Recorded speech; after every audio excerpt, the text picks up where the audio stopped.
A dark, damp basement of an old department store. Field Marshal Paulus was frozen on an iron cot. Only the rhythmic sound of water drops falling from the ceiling is heard.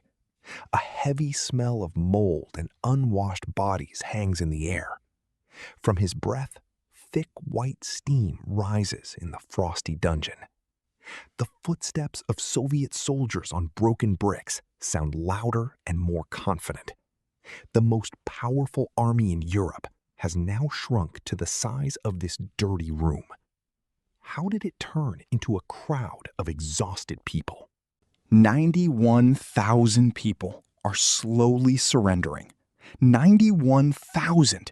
That is the population of an entire city, voluntarily departing into the icy oblivion. We see an endless gray stream of overcoats against the backdrop of blindingly white snow. The Germans look into the empty eye sockets of Stalingrad's houses with mute horror. They could have saved 300,000 lives if they had turned back in time. Hitler personally vetoed this step. Columns of prisoners turn into thin black threads on the horizon.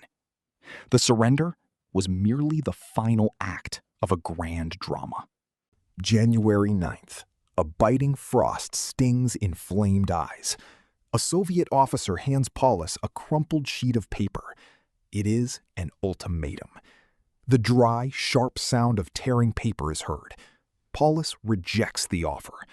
In that same second, the sky over the city explodes with the volleys of thousands of Soviet guns. The surrounded army of the Reich splits into two isolated, dying parts. But a month before this chaos, they had one phantom chance for a breakthrough.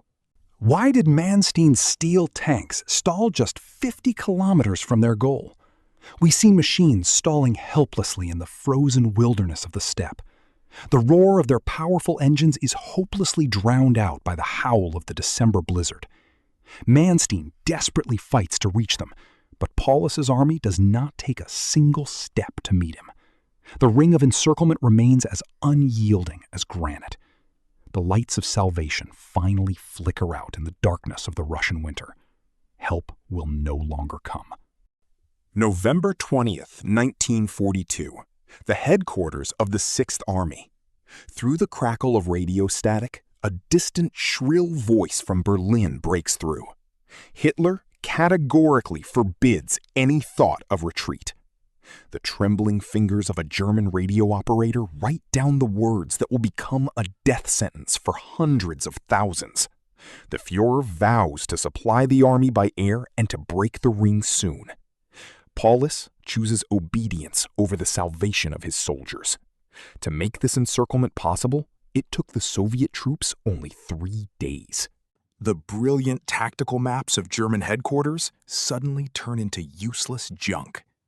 On November 19th, the morning mist over the Don is torn apart by the monstrous roar of thousands of Katyushas.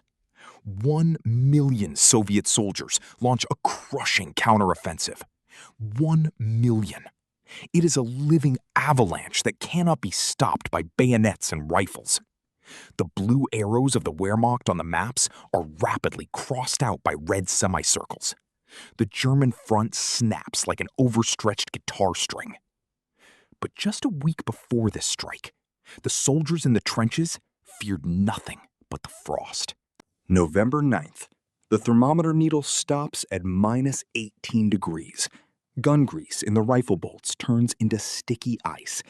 We see the dull glint of steel in the black, frost-bitten fingers of German soldiers.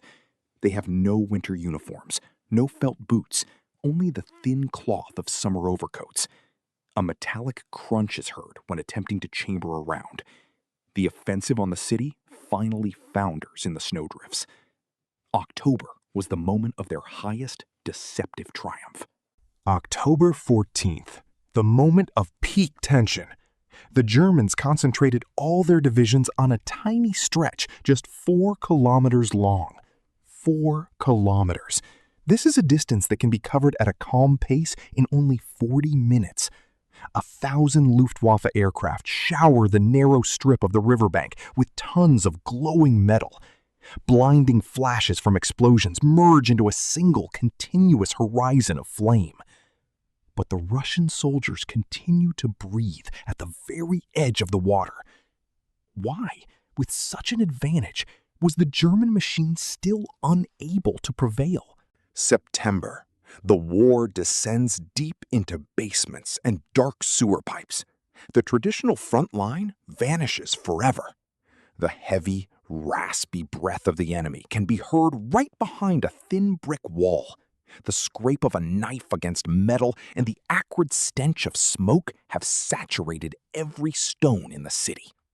The Luftwaffe is now powerless. Friend and foe are hopelessly intermingled in the ruins.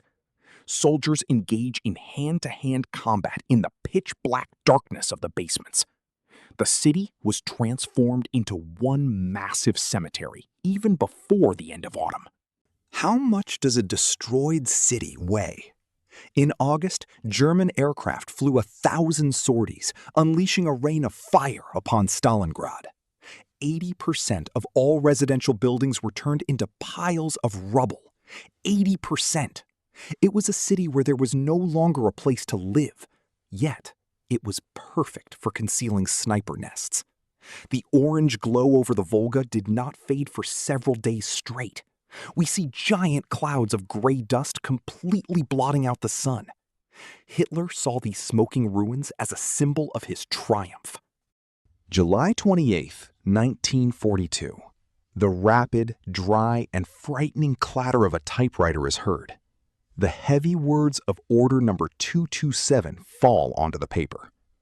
For a Red Army soldier, retreating is now more terrifying than walking straight into the Wehrmacht's machine guns. Stalin creates a ruthless system where fear of one's own side suppresses every shadow of doubt. We see the stony faces of commanders reading this sentence before the motionless ranks. While Stalin was tightening the screws to the limit, Hitler made his first fatal mistake. July. Hitler personally divides Army Group South into two independent entities. He entrusts the protection of the flanks to ill-equipped Romanians, Hungarians, and Italians. In the Allied headquarters, a discordant babble of voices can be heard in 4 different languages.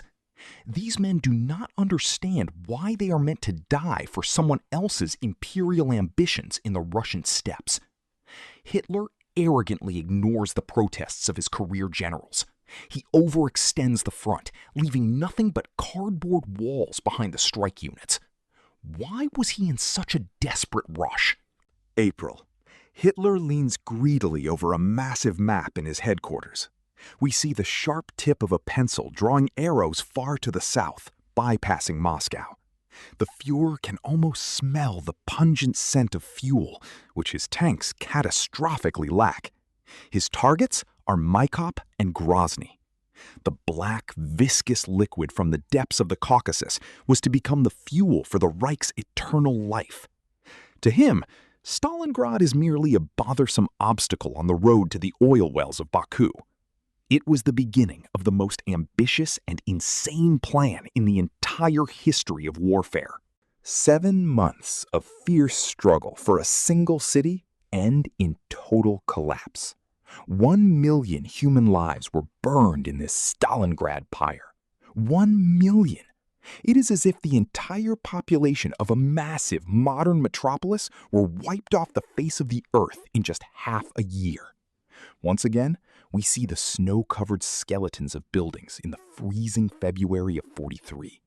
A deafening ring of silence hangs over the empty, dead neighborhoods.